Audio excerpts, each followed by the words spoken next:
España ha vivido crímenes que marcaron a toda una generación, historias que paralizaron al país, que abrieron todos los informativos, que dejaron preguntas que todavía hoy siguen sin respuesta. Hoy te traigo 5 crímenes que conmocionaron España. Casos que cambiaron leyes, casos que rompieron familias, casos que todavía generan debate.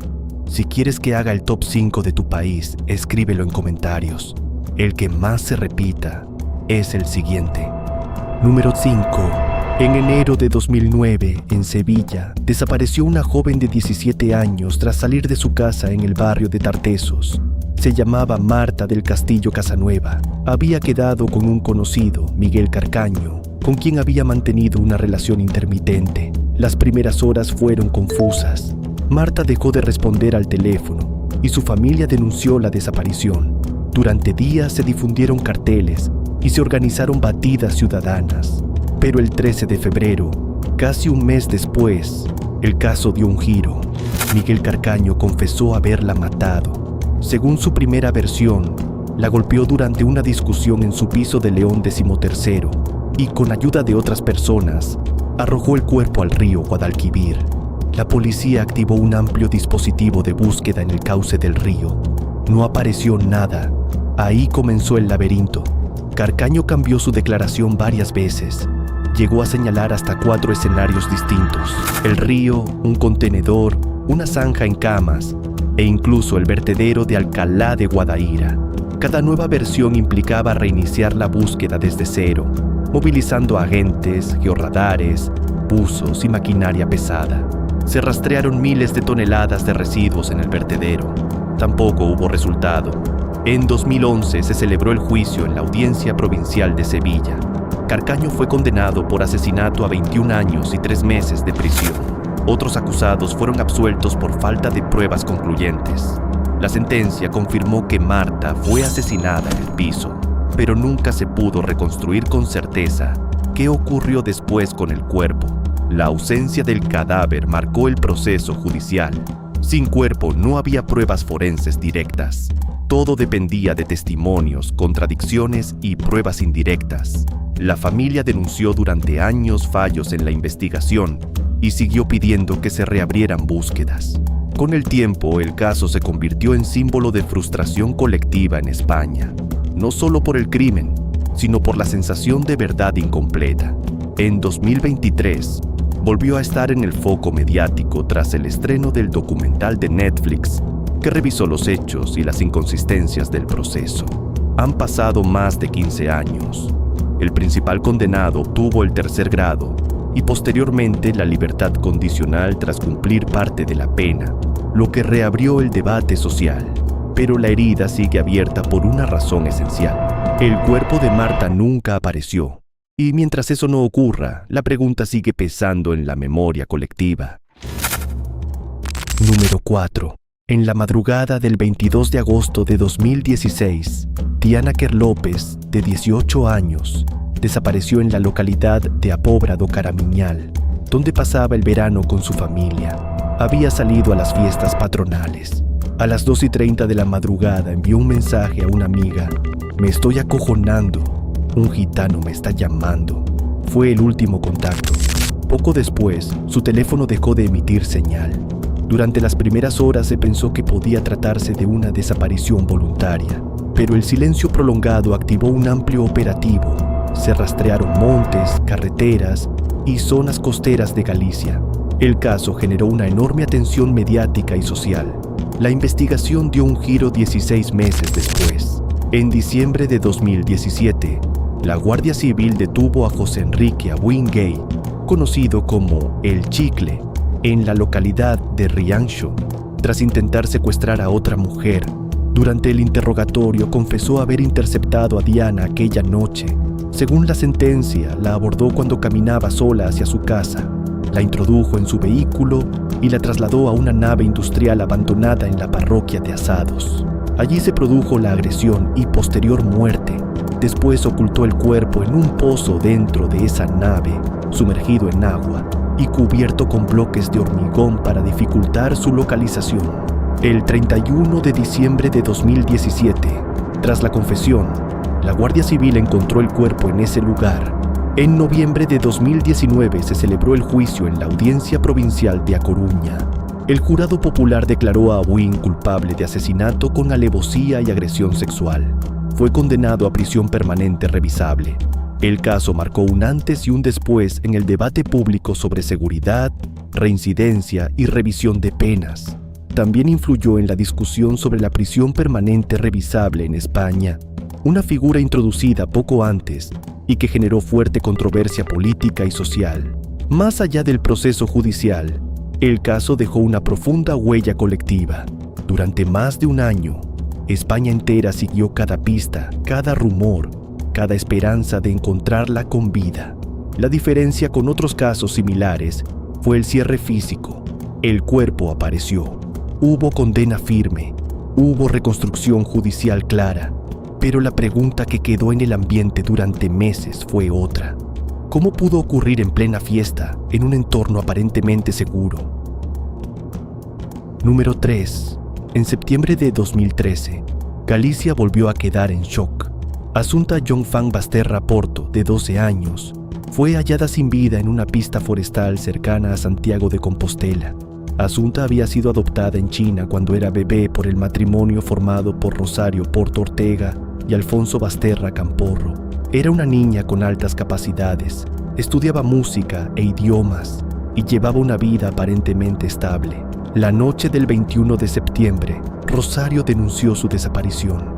Afirmó que había dejado a su hija en casa unas horas antes, pero la investigación avanzó con rapidez. Al día siguiente, el cuerpo fue localizado en el municipio de Teo. La autopsia determinó que la causa de la muerte fue asfixia. Además, se detectaron en su organismo restos de un ansiolítico, lorazepam, en cantidades muy superiores a las terapéuticas. Las sospechas comenzaron a centrarse en el entorno más cercano. Las cámaras de tráfico captaron el coche de Rosario Porto circulando en varias ocasiones por la zona donde apareció el cuerpo, en una franja horaria compatible con los hechos. También se descubrió que durante meses, Assunta había ingerido pequeñas dosis de lorazepam, presuntamente administradas de forma progresiva. Ambos padres fueron detenidos pocos días después. El juicio comenzó en 2015 en la Audiencia Provincial de A Coruña. La acusación sostuvo que la menor fue sedada en el domicilio familiar y posteriormente trasladada al lugar donde fue hallada, donde se produjo su muerte. El jurado popular declaró culpables a Rosario Porto y Alfonso Basterra por asesinato con la agravante de parentesco. Fueron condenados a 18 años de prisión. El caso generó un enorme impacto mediático por varios factores: el perfil social de la familia, la aparente normalidad previa, la ausencia de un móvil claro y contundente. Nunca se estableció de forma completamente inequívoca un motivo económico o psicológico que explicara el crimen de manera concluyente. Esa falta de una explicación nítida alimentó el debate público durante años. En 2020, Rosario Porto fue hallada sin vida en prisión. El caso Assunta dejó una sensación distinta a otros crímenes mediáticos. No hubo persecución prolongada ni múltiples versiones contradictorias. Hubo pruebas circunstanciales sólidas, juicio y condena. Pero lo que aún hoy desconcierta es la pregunta que sobrevuela el caso: ¿cómo se explica que el entorno que debía protegerla terminara siendo señalado como responsable? Un caso que, más allá de la sentencia, sigue generando análisis psicológicos, jurídicos y sociales más de una década después. Número 2. En febrero de 2018, la desaparición de un niño de 8 años conmocionó a España. Se llamaba Gabriel Cruz Ramírez. El 27 de febrero salió de la casa de su abuela en la pedanía de Las Hortichuelas, en Níjar, para visitar a unos primos que vivían a pocos metros. Nunca llegó. Comenzó una búsqueda masiva sin precedentes en la provincia de Almería. Cientos de voluntarios, guardia civil y equipos especializados rastrearon montes, ramblas y pozos durante días. El caso se convirtió en símbolo nacional bajo el lema "Todos somos Gabriel", con el apoyo constante de sus padres. Durante los primeros días, el entorno familiar colaboró activamente en la búsqueda. Entre ellos estaba Ana Julia Quesada, pareja del padre del menor. El 11 de marzo, 12 días después de la desaparición, la Guardia Civil detuvo a Ana Julia cuando transportaba el cuerpo del niño en el maletero de su vehículo. La investigación concluyó que había sido responsable de su muerte el mismo día de la desaparición y que posteriormente ocultó el cuerpo en una finca familiar. Según la sentencia, el menor murió por asfixia. Durante los días posteriores, la acusada participó públicamente en batidas y comparecencias, lo que generó un fuerte impacto social cuando se conocieron los hechos. El juicio se celebró en 2019 en la Audiencia Provincial de Almería. El jurado popular la declaró culpable de asesinato con alevosía y ensañamiento. Fue condenada a prisión permanente revisable. El caso dejó varias reflexiones públicas: la magnitud de la movilización ciudadana, el papel de los medios en casos de alta sensibilidad, el impacto emocional cuando el círculo cercano resulta implicado. A diferencia de otros casos prolongados en el tiempo, aquí hubo resolución relativamente rápida tras la desaparición. Hubo hallazgo del cuerpo, reconstrucción judicial y condena firme. Pero el impacto social fue profundo por la edad de la víctima y por la sensación de traición dentro del entorno de confianza. Gabriel se convirtió en un símbolo de inocencia para todo el país. Y más allá del proceso judicial, quedó una pregunta difícil de asimilar. ¿Cómo puede alguien integrarse en una búsqueda pública, sabiendo lo que ocurrió desde el primer día?